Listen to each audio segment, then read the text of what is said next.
Not that long ago, I had the chance to look at a website containing an endless list of complaints made by tourists that had attempted to complete the tax-free procedure unsuccessfully. And I sensed a common theme to all those complaints: lack of information on how the system works. We are recording now this video to prevent you from falling into the same traps. We are going to discuss the main mistakes made by those failing to obtain their tax back. And we are going to reveal a little known option that can make you have more euros back in your pocket.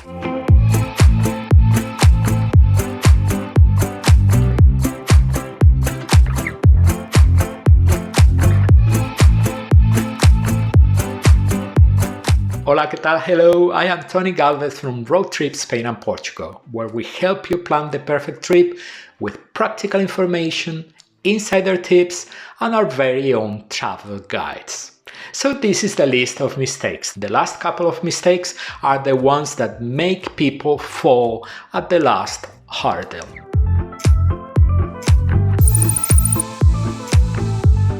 You cannot imagine how many people we met that gave up on having many euros back due to being unaware of the existence of the tax-free program. In a nutshell, every time you buy something in Spain, part of the price you pay includes IVA, VAT, Value Added Tax, the main tax paid by consumers in Spain. When you leave Spain, tourists can claim the tax they paid back through the VAT return program, also called tax-free. Now you know of the existence of the program.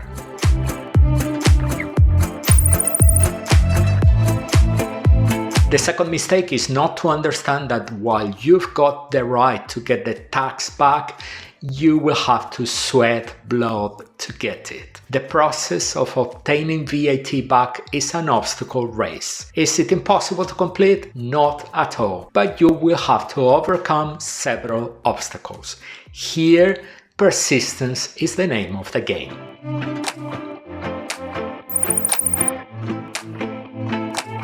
The third mistake is not knowing who can claim the tax back. What determines who can claim the tax back is not their passport, but their country of residence. The tax-free program is directed to European Union non-residents. Your nationality is not relevant here.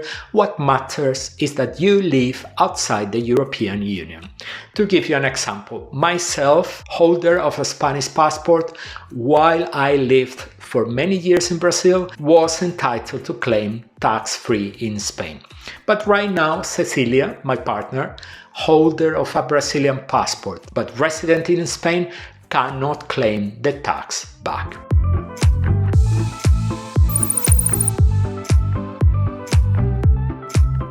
You can claim tax back for purchases of any product you intend to take back home, new and used. These products can be electronics, clothes, jewelry, watches, cosmetics, and so on.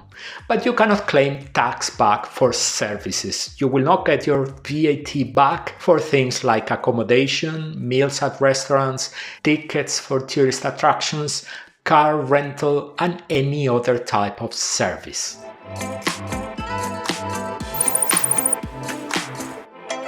This mistake shouldn't be a problem for most tourists, but you should know the purchases for which you are claiming VAT back must have been made in the period of 90 days before your departure from the European Union.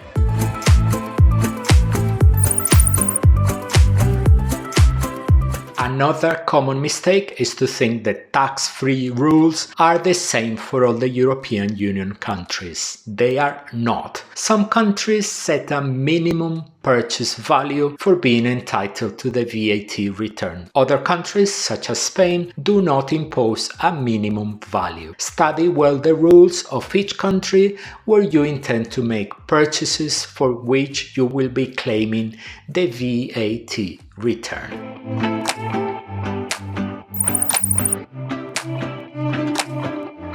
Another classic mistake that generates quite a lot of frustration is to think you will get back the full amount of VAT you paid. Some people even think they have been cheated. It is important to understand that the tax-free program does not contemplate 100% return of the tax paid. There is a legal limit that sets the amount you will get back. In Spain, it's 15.70%. On top of that percentage, you need to build in the commission charged by the company responsible for the VAT return, an amount that it is also regulated by law. The final calculation is complex, but you can estimate that for a purchase of 100 euros, including 21% VAT, you will get back approximately between 10 and 13 euros.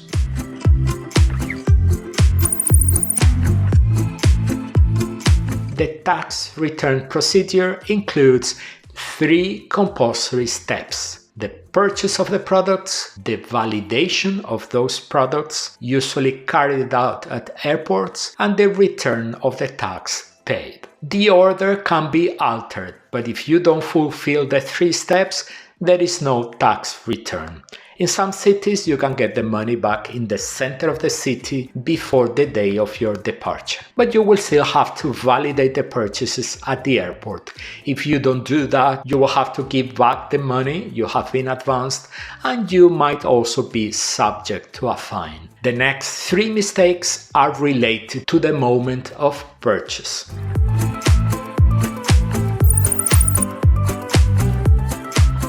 One of the essential steps to be entitled to get your tax back is that at the moment of purchase, you let the shop know that you intend to claim tax-free. It is essential because the shop needs to generate a form that will make that claim possible.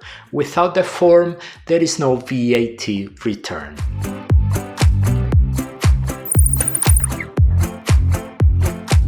The shop where you will make your purchases will want to see your original passport. Without it, the tax-free form cannot be generated. Copies are not accepted, only the original passport.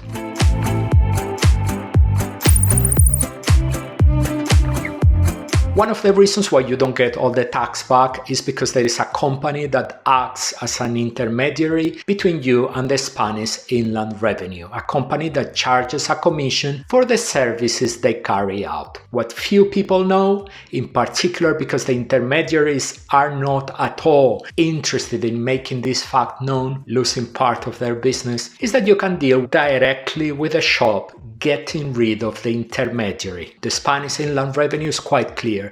The traveler can choose that the shop be responsible for the direct return of the tax paid to them. The problem is that in real life, things are quite different. We went out to check quite a few shops and had all types of replies.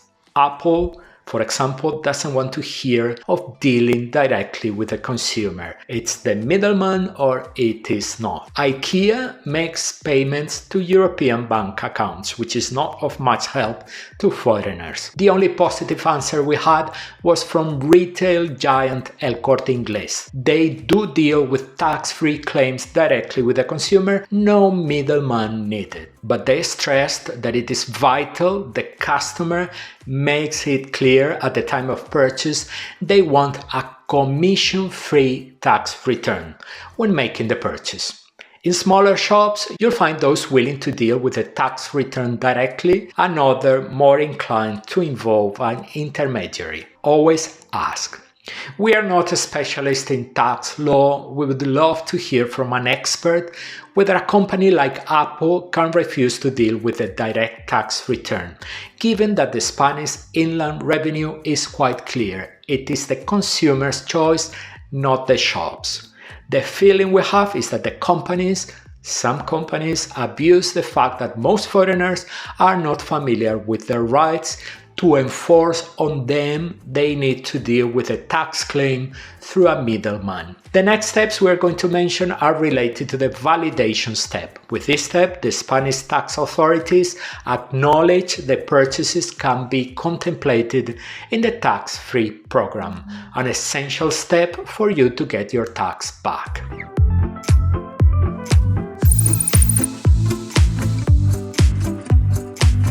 The validation of your purchases must always be made in the last airport before you leave the European Union. It doesn't matter whether you're taking a direct flight back home or a connecting flight. Validation must always take place at the final airport. Let's see several examples. You are flying from Barcelona to Boston direct. Validation should be carried out in Barcelona. You are flying from Barcelona to Miami with a connection in Madrid. Validation should be made in Madrid. You are flying from Madrid to New York with a connection in Paris. Validation should be made in Paris. Or you are flying from Madrid to Toronto with a connection in London. Validation should be made in Madrid, since the United Kingdom no longer forms part of the European Union. Some time ago, a follower of the channel told us that one of the companies intermediating the tax-free program told her that, in the case of a connecting flight, validation could take place in the first airport, not in the airport where the change of plane would take place. According to that version, in a flight Madrid, Amsterdam, Hong Kong, validation could be made in Madrid. As the intermediaries, the middlemen, are an interested part, we did what we always do, go to the source. We went to the VAT return office to ask, and the answer we got was adamant. Validation always in the last airport before leaving the European Union. In the last example we used, validation would have to be made in Amsterdam.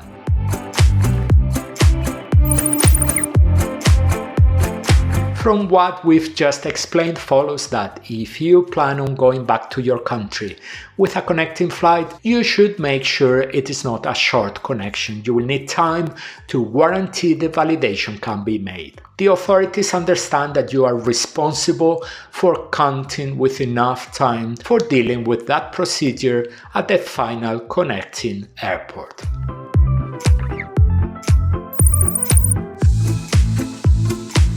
Even if you are not going to have a connecting flight, if you are thinking of requesting tax-free, make sure you arrive at the airport with sufficient time to deal with the procedure.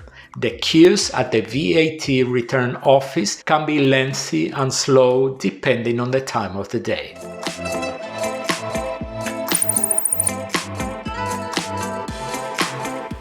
In all the major Spanish airports, you will find electronic kiosks scattered throughout the terminals, where you can try to validate your purchases automatically without having to go to the VAT return office. Those kiosks, pay attention, can only be used to validate purchases made in Spain. If you intend to validate purchases made in other countries as well, you will have to go to the tax return office. The way the kiosks work is quite simple. You select the language of your choice and follow the instructions. You will have to scan the tickets related to the purchases for which you intend to claim tax back. If you use the kiosks, two things can happen during the process. You can see an OK message informing that the validation was carried out correctly. If that is the case, you just need to let the shop or the intermediary company know, following the instructions you must have received at the time of purchase. Or you can see a message informing that the purchases cannot be validated automatically. In that case, you will need to continue the process at the VAT refund counter. Its location is usually well signposted, not far from the kiosks.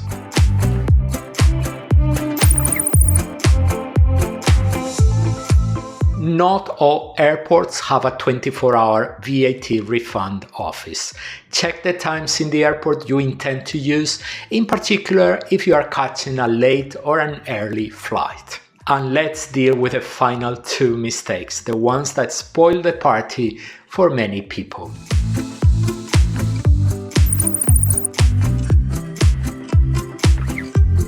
An absolute classic. You place your purchases in your luggage, checked it in, and the digital kiosk demands that you go to the VAT return office. And at the office, they will want to see the products for which you are claiming the tax return.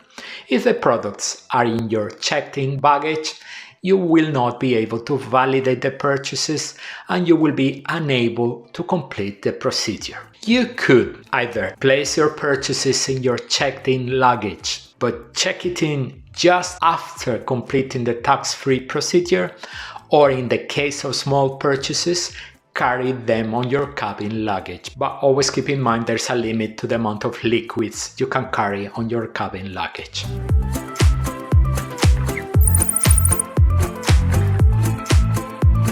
And yes, another classic mistake. Non-residents can claim VAT back on the understanding that those products will be taken out of Spain and used back in their countries.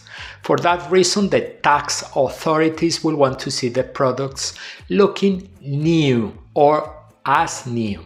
What does as new mean? It means they must be in their original box or wrapping. In the case of clothing, they should still have all the tags. In theory, your purchases shouldn't have been used. You could always carefully remove the cell phone you bought from the box. After all, you'll want to check it is working and place it back carefully again in the box. That should be acceptable. We talked recently to an officer from the tax return office who explained to us that not presenting the purchases as new was one of the main reasons for a failed validation. We really don't know where the limit from as new and used is, but if you want to get your tax back, try all you can to make the products look new with no use at all. As we mentioned, not cutting the labels in the case of clothing would be good practice. That was our review of the traps that might make you fail in your attempt to obtain your tax back. But we are sure there will be someone out there with a question we haven't dealt with here, so go ahead and ask in the commentary box. If we know the answer, we'll be delighted to help. One question we didn't deal with in the video is what happens when you leave Spain in a cruise ship departing from the European Union. Cruise terminals in Spain haven't got a permanent tax-free office, so you should seek advice from either the cruise company or your travel agent on how to proceed. And when it comes to saving money, there are quite a lot of measures you can take on your visit to Spain. On the video we are showing you now on the screen, we present quite a few ideas on that regard. Make sure you watch it. We are going to that video where we are already waiting for you.